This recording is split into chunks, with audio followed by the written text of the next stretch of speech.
Ерөнхийлөгчийн сонгуулийн тухай шинжлэгдэж буй хууль нэлээд маргаан дагуулж байгаа. Гишүүн Баасан хүүгээс ахуулаад зөвхөн ан ман хоёртол зориулсан хууль боллоо хэмээж байгаач сонгуулийн ерөнхий хорооны дарга Содном Цэрэн тийм бишээ хэмээн мэдэгдэж буй.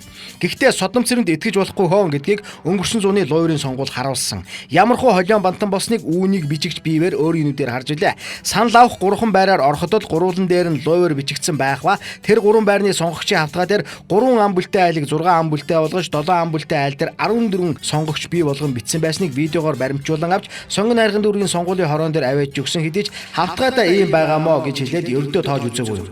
За эрэх сонгуульч бас ийм л болно гэдэгт мөрийцэн ч алдахгүй. Бас нэг сони юм болсон нь он гарахаас хэд хоногийн өмнө үүлийн лайтай энх хоёр чааваас үүлийг нь үзэгч элбэг дорчтойгоо эвлэрснээ зарлаж муу мухай хүн 2016 оноор дуусах болтгой хэмээн хоолой зангируулан хэлж байж үлээ.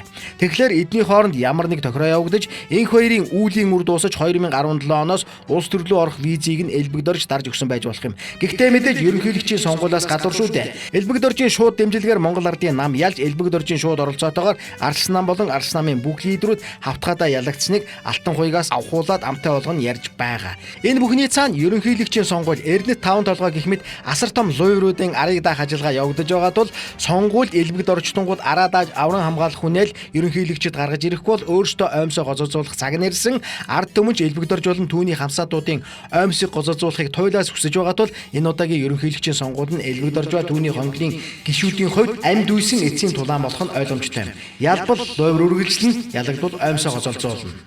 Тийм болохоор энэ удаагийн ерөнхийлөгчийн сонгуулийн загвар яг л өнгөрсөн зууны улсын хурлын сонгуулийн найруулгаар явагдах нь ойлгомжтой юм.